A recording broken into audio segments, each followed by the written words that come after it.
Hello and once again welcome to Unacademy SSC plus. स्वागत है आपका आज के इस वीडियो में। जैसा कि आपको पता है सुबह सुबह ही नोटिफिकेशन आ गया है 4-5 बजे, और एसएससी ने जो डेट बोली थी 29 दिसंबर 2020, तो उन्होंने अपने टाइम के अकॉर्डिंगली ही जो उन्होंने बोला था नोटिफिकेशन आ गया है आप लोगों के ड्रीम जॉब के लिए। एसएससी स्टाफ सिलेक्शन कमीशन के द्वारा सीजीएल कंबाइंड ग्रेजुएट लेवल ई एग्जामिनेशन 2020 नोटिफिकेशन आ चुका है सुबह सुबह ही। और ये वीडियो आप लोगों के लिए इसलिए बनाया गया है ताकि आपको जो भी इश्यूज रहते हैं, जो भी प्रॉब्लम्स रहती हैं रिगार्डिंग एसएससी सीजीएल, क्या डेट्स होंगी, कब प्रीलिम्स होगा, कब मेंस होगा, क्या क्या क्राइटेरिया होगा, टियर 3 कब होगा, टियर 4 कब होगा, वगैरह वगैरह, और साथ ही साथ में एलिजिबिलिटी क्राइटेरिया क्या है, डेट क्या होती है, एज रिलैक्सेशन क्या है, और साथ ही साथ में एज कितनी ली जाएगी, किस पोस्ट के लिए क्या एज होगी, पे स्केल क्या होगा, और किस प्रकार की पोस्ट है, कितनी पोस्ट है, सारी चीज़ें यहाँ पर बताई जाएंगी। आप सभी को पता है कि ये बहुत क्रूशियल नोटिफिकेशन था जो कि कोविड के बाद आया है, और बिल्कुल लग जाइए, जी जान से लग जाइए, क्योंकि ये इम्पोर्टेंट होने वाला है बहुत ज़्यादा।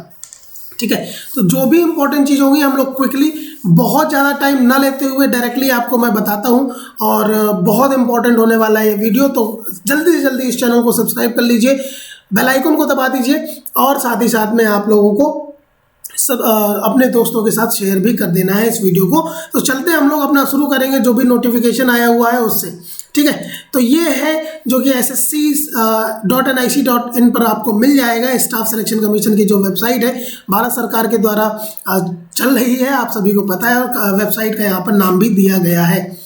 ठीक है, तो सबसे पहले तो डेट्स देख लीजिए। सबमिशन ऑनलाइन एप्लीकेशंस 29 दिसंबर यानी आज से शुरू होंगे, और 31 जनवरी यानी कि करीब करीब आपको 34 डेज मिले हैं। एंड मैं आप सभी लोगों से रिक्वेस्ट करना चाहूँगा, आज के आज ही फॉर्म भर दीजिए, अगर भरना है तो आज के आज ही फॉर्म भर दीजिए, नहीं तो बाद में फिर ये मत कहना कि एसएससी का सर्वर डाउन हो गया था, फॉर्म नहीं भर पा रहे थे, ये वो।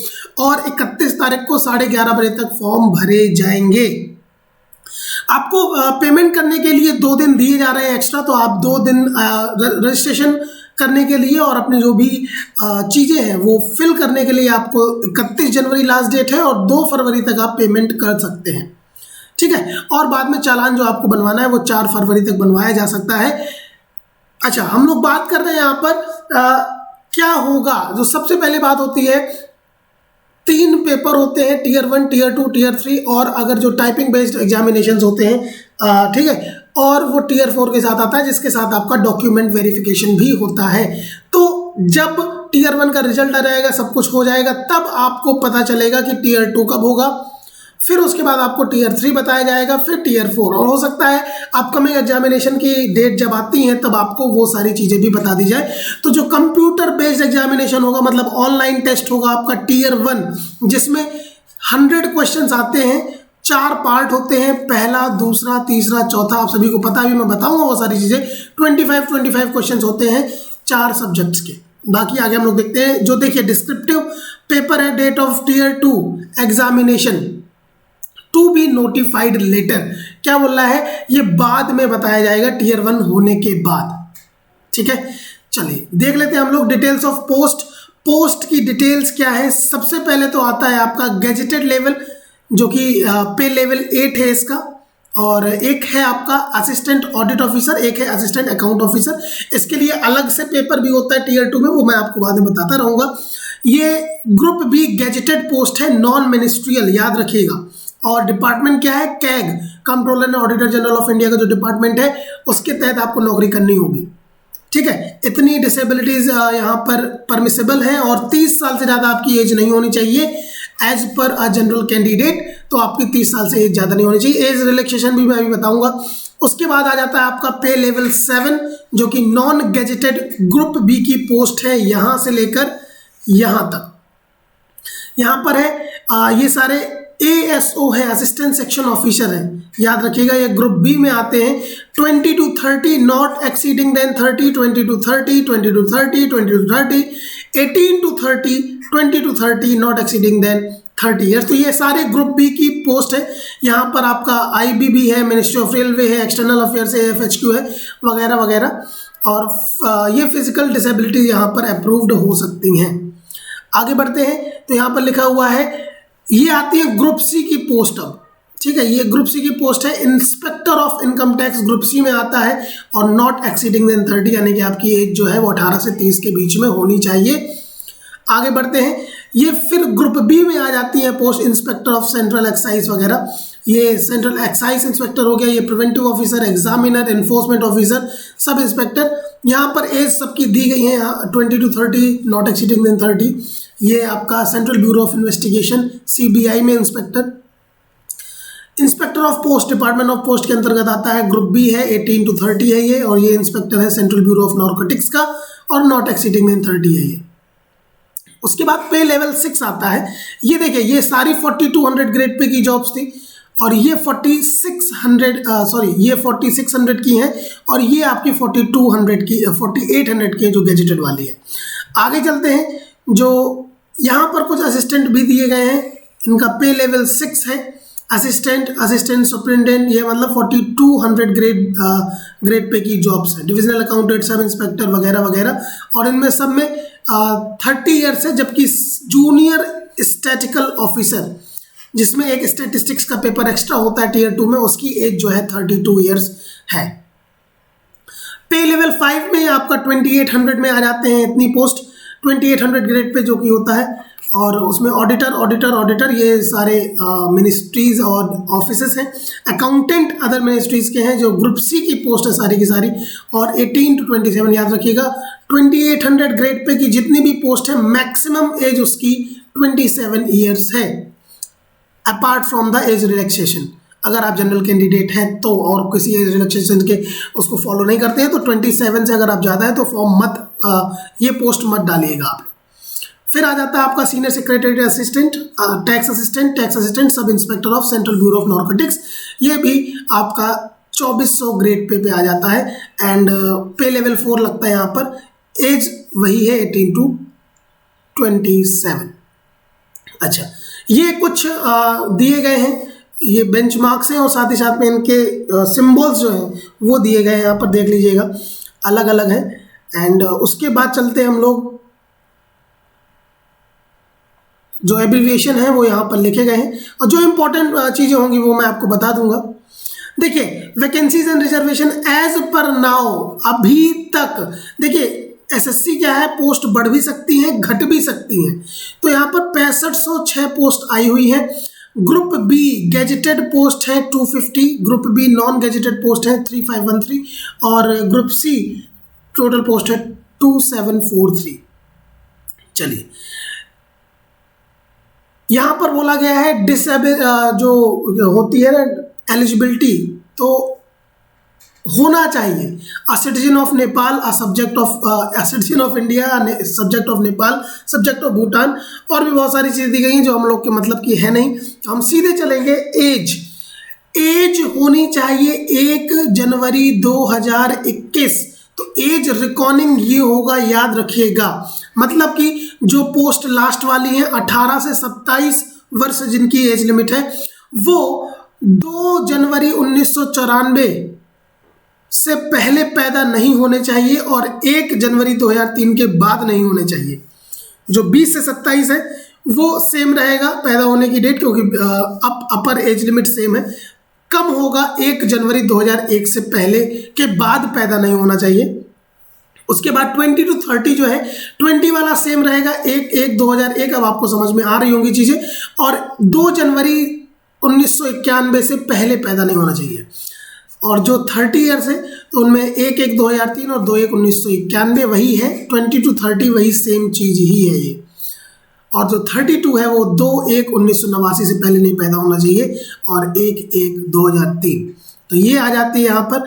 एससी और एसटी जो है कैटेगरी, उसमें 5 साल का रिलैक्सेशन है विद, आपको अभी मैं फॉर्म दिखा दूंगा कौन सा फॉर्म आपको भरना है, बनवाना है। ओबीसी में 3 साल का रिलैक्सेशन है, और इसके बाद और भी रिलैक्सेशन है। एक्स सर्विसमैन 3 ईयर्स है। इसके बाद पीडब्ल्यूडी जो एससी एसटी है वो है आपका 15 ईयर्स, पीडब्ल्यूडी जो आपका 13 ईयर्स, और पीडब्ल्यूडी अनरिजर्व्ड का 10 साल का है। मतलब आपको कैटेगरी और पीडब्ल्यूडी दोनों का ही मिल जाएगा, पर्सन विद डिसेबिलिटी पीडब्ल्यूडी का मतलब होता है। ठीक है, चलिए आगे बढ़ते हैं। यहाँ पर जो भी चीज़ें हैं इम्पोर्टेंट वो मैं आपको दिखा देता हूँ। एंड चलिए आगे देखते हैं हम लोग। चलिए क्वालिफिकेशंस देख लेते हैं। Assistant audit officer, bachelor degree from recognised university, ठीक है, यही हमारी एसेंशियल है तो एसेंशियल ही देखेंगे, that is the thing. Junior statistical officer जो JSO होता है वो आपको bachelor degree in any subject from recognised university और institute with at least 60% marks in mathematics at 12th standard level. आपके ग्रेजुएशन में कितने भी नंबर हो लेकिन 60% मार्क्स होने चाहिए मैथमेटिक्स में जो आपने इंटर में किया है, ठीक है। या फिर जो स्टैटिस्टिक्स है अगर वो आपके ग्रेजुएशन में सब्जेक्ट रहा हो तो फिर इंटर में 60% की जरूरत नहीं है। तो बाकी सभी पोस्ट के लिए बैचलर डिग्री जो है वो होनी चाहिए, कितने भी परसेंट मार्क्स हो आपके डजंट मैटर। और उसके बाद जो परसू कर रहे हैं वो भी कर सकते हैं जिनका लास्ट ईयर है 2020 का, मतलब हो ही चुका होगा, लेट है इस वजह से हो रहा है, ठीक है, यानी कि पास्ड ही यहाँ पर फॉर्म भरेंगे। तो अप्लाई करने के लिए आपको ssc.nic.in पर जाना है, रजिस्ट्रेशन करना है और सारी चीज़ें फिल कर देनी है। कैसे करनी है वो मैं आपको बता देता हूँ। यहाँ पर एग्जामिनेशन सेंटर दिए गए हैं। CR रीजन में बिहार और उत्तर प्रदेश आता है, उसके सेंटर्स ये है। ईस्टर्न रीजन के सेंटर्स ये हैं, उसके बाद कर्नाटक रीजन के ये हैं KKR के, उसके बाद मध्य प्रदेश सब रीजन जो है मध्य प्रदेश का वो ये है। नॉर्थ ईस्टर्न रीजन में इतने सेंटर्स हैं, नॉर्दर्न रीजन में इतने सेंटर्स हैं। उसके बाद आता है आपका नॉर्थ वेस्टर्न सब रीजन, सदर्न रीजन, फिर आता है आपका वेस्टर्न रीजन एंड फिर आगे बढ़ते हैं हम लोग। सीम क्या होगी आप सभी को पता है, 3 टीयर होते हैं। Tier 1 computer based examination, tier 2 computer based examination, tier 3 में आपको ऐसे और लेटर पूछा जाता है। इस बार प्रेस ही आ गया था तो सभी लोग घबरा गए थे, तो सबकी ही तैयारी करके चलनी है, तभी तो बेटा आगे बढ़ पाएंगे हम लोग।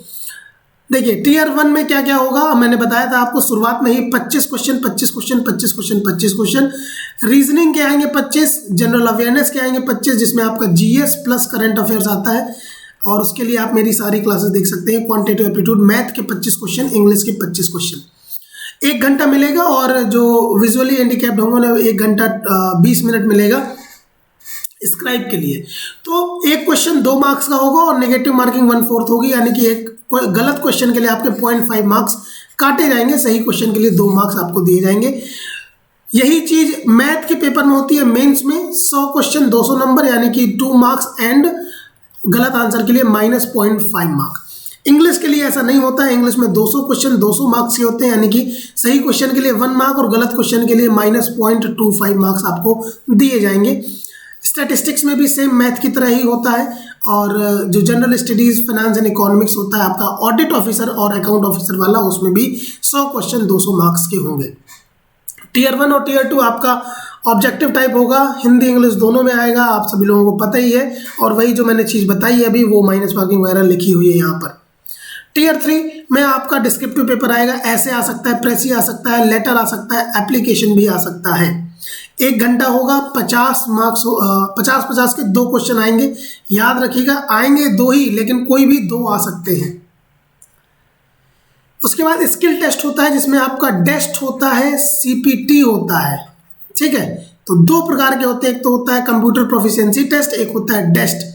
तो डेस्ट में आपको सिर्फ टाइपिंग करनी होती है, डेटा एंट्री स्पीड टेस्ट। और CPT होता है कंप्यूटर प्रोफिशिएंसी टेस्ट, जिसमें आपको एक्सेल, पावर पॉइंट और टाइपिंग ये तीनों लगती हैं। Test is a part of CPT, एक प्रकार से आप समझ सकते हैं। यहाँ पर सिलेबस दिया गया है रीजनिंग का, यहाँ पर स्क्रीनशॉट लेके आप पढ़ सकते हैं। GA का दिया गया है, यहाँ पर मैथ का दिया गया है और ये इंग्लिश का पेपर दिया गया है। ये आपका पेपर 1 क्वांटिटेटिव एबिलिटीज, पेपर 3 में आपका ये आएगा। स्क्रीनशॉट ले सकते हैं आप सभी लोग। इसका PDF आपको मेरे टेलीग्राम चैनल बिनीत सोनी में मिल जाएगी, तो आप लोग जाके देख सकते हैं, ठीक है। डेटा एंट्री टेस्ट के बारे में बता दूं आपको, तो टैक्स असिस्टेंट जो होता है उसके लिए 8000 की डिप्रेशन पर आवर चाहिए, कंप्यूटर पर की डिप्रेशन। और बहुत ही यहाँ पर जो टेस्ट होता है उसमें conducted for a passage about 2000 की डिप्रेशन 15 मिनट्स में। 8000 जो है वो आपको 1 घंटे में पर आवर होता है। आपका 15 मिनट का ही टेस्ट है, लेकिन यहाँ पर बताया गया है पर आवर के हिसाब से, तो ये देख लीजिए आप लोग। CPT के इस पर मैं अलग से एक वीडियो बना दूंगा CPT और डेस्ट के लिए, जब आप लोग का टीयर 1 टीयर 2 हो जाएगा। फिलहाल अभी आप लोगों को प्रीलिम्स और मेंस में फोकस करना है, ठीक है। फोटो आईडी प्रूफ जो होती है वो आपको ले जाना है 2 पासपोर्ट साइज रिसेंट फोटोग्राफ्स। और जब भी एडमिट कार्ड आएगा तब मैं एक और वीडियो बना दूंगा आप लोगों के लिए। आधार ही ले जाइए, दैट्स इट। और उसके अलावा अगर आपके पास वोटर या पैन है तो वो भी चल जाएगा। डॉक्यूमेंट वेरिफिकेशन के टाइम पे अभी तो कोई बात है नहीं, क्योंकि अभी तो बहुत सारी चीज़ें बाकी हुई हैं, साल भर लग जाता है SSC कराने में, ठीक है। Mode of selection, minimum qualifying marks इतने होते हैं जो कि बिल्कुल मैटर नहीं करते हैं, क्योंकि भैया जो कट ऑफ जा रही है वो 70% के आसपास जा रही है, तो ये देखना है आपको। और सेक्शनल कट ऑफ बिल्कुल भी नहीं है, जैसे बैंक में होता है, तो इसमें सेक्शनल कट ऑफ बिल्कुल नहीं है। आपको सब मिला के पेपर में मार्क्स लाने हैं अच्छे। चलिए, तो यहाँ पर डिपार्टमेंट बोला जा रहा है, मतलब कि कितने, अगर आप कुछ गलत करते तो कितने सालों के लिए आपको SSC से दूर कर दिया जाएगा, और मैक्सिमम 7 सालों के लिए दूर किया जा सकता है, यानी कि आपका करियर खत्म। तो ऐसा कुछ करने की सोचिएगा भी नहीं, और एक ही एप्लीकेशन भरिए, बहुत अच्छे से भरिए, ठीक है। अगर आप किसी को स्क्राइब बनाना चाहते हैं तो ये फॉर्म है उसके लिए, आज ही फॉर्म भर दीजिए। ध्यान दीजिएगा, अगर आप खुद स्क्राइब हैं तो ये भर दीजिए। इसके अलावा क्या क्या आपको करना है, सबसे पहले तो ssc.nic.in पर जाना है, आपको रजिस्ट्रेशन करना है, फिर लॉगिन करके आपको ऐसे फॉर्म भर देना है। हर चीज़ यहाँ पर, आधार है, यस, आधार नंबर डालिए, आधार नंबर फिर से डालिए, टाइप ऑफ ID वो आधार कार्ड कर दीजिएगा, ठीक है। इतनी चीज़ें आप लोग यहाँ पर कर सकते हैं। नेम डालिए, वेरीफाई कीजिए, अगर नाम चेंज नहीं किया है तो नो पर ही क्लिक रहने दीजिए। Father's name, verify father's name, mother's name, verify mother's name. Date of birth डाल लीजिएगा, जैसे मैंने बताया है, अगर उसके बीच में है तो फॉर्म भर दीजिएगा आप लोग। डेट ऑफ बर्थ भी 2 बार डालनी है, 2 बार सारी चीज़ें डालनी है जब से ये TCS आया है। हाई स्कूल डालना है आपको, और उसका रोल नंबर डालना है, वो रोल नंबर वेरीफाई करना है, कब पास किया वो डालना है 2 बार। जेंडर को भी 2 बार डालना है, मेल फीमेल या ट्रांसजेंडर जो भी है तो 2 बार कर लीजिएगा। ग्रेजुएशन है तो आप ये ग्रेजुएशन ही करेंगे, मोबाइल नंबर डाल दीजिएगा, कुछ भी वेरीफाई कर दीजिएगा। फिर आपको सेव करके नेक्स्ट करना है, आप आगे बढ़ जाएंगे, और आगे बढ़ के आपको और भी चीज़ें जो है वो आप यहाँ पर डाल सकते हैं। जो इम्पोर्टेंट चीज़ें वो मैं बता देता हूँ। नेशनैलिटी तो इंडियन हो ही जाएगा, ये अगर पर्सन विद बेंचमार्क डिसेबिलिटी है तो आप देख लीजिएगा। उसके अलावा परमानेंट एड्रेस बहुत ज़रूरी है, सही डालिएगा। प्रेजेंट एड्रेस भी सही डालिए, क्योंकि अगर SSC कभी आपसे कॉन्टेक्ट करता है तो इसी एड्रेस पर करेगा जो आपका प्रेजेंट एड्रेस है। तो इसके बाद एग्री करके फाइनल सबमिट कर देंगे आप लोग। प्रिंट ले लीजिएगा, और फोटोग्राफ मैं बता दूं 20 से 50 KB, और सिग्नेचर 10 से 20 KB के होने चाहिए, जो कि बहुत इंपॉर्टेंट है, क्योंकि बच्चे बहुत परेशान होते हैं। तो ऑनलाइन गूगल पे ही आप कभी भी सर्च कर लीजिएगा कि इमेज साइज रिड्यूसर, और उस तरह करके आपका जितने KB की करनी उतने KB की आपकी पिक हो जाएगी। और उससे रिलेटेड कोई भी इशू हो तो आप टेलीग्राम चैनल बिनीश सोनी पर मुझे मेरे नाम से सर्च कर सकते हैं, मैं मिल जाऊंगा, और वहाँ पर आप कोई भी doubt related to this examination पूछ सकते हैं, because I have qualified this. इसके अलावा ये है, आप लोग जब भी कुछ भरें तो बिल्कुल सही से भरिएगा, सेंटर बहुत सही भरिएगा, उसके बाद सारे नाम वाम सब सही भरिएगा, नहीं तो बाद में आपको एफिडेविट बनवाना पड़ जाएगा, ठीक है। फोटो यहाँ आ जाएगी, सिग्नेचर यहाँ आ जाएगा। इसके अलावा इस कैप्चा को सही से भर के सबमिट कर दीजिएगा, उसके बाद आपको फीस भरनी होगी। एज रिलैक्सेशन के लिए आपको ये फॉर्म भरना होगा, ठीक है। सर्टिफिकेशन सर्विंग डिफेंस पर्सनल, अगर आप डिफेंस में रहे हो तो ये बनना पड़ेगा। और बाकी बहुत सारे फॉर्म दिए गए हैं जो मैं आपको टेलीग्राम पर प्रोवाइड करा दूंगा। सबसे इम्पोर्टेंट क्या है, सबसे इम्पोर्टेंट ये है कि आप लोग आज के आज ही, समझ रहे हैं, आज के आज ही सभी लोग फॉर्म भर दीजिए, अदरवाइज आप लोग बहुत ज़्यादा बाद में बोलते हैं। अभी एक बच्चा ही था, उसने भी कहा सर मेरा फॉर्म नहीं भर पा रहा है, and I was so worried कि बच्चे 2-2 साल 3-3 साल मेहनत करते हैं, और बताइए सिर्फ फॉर्म नहीं भर पा रहे हैं। तो लास्ट डेट का इंतजार क्यों करना है भाई, लास्ट डेट का इंतजार मत कीजिए, आज ही फॉर्म भर दीजिए।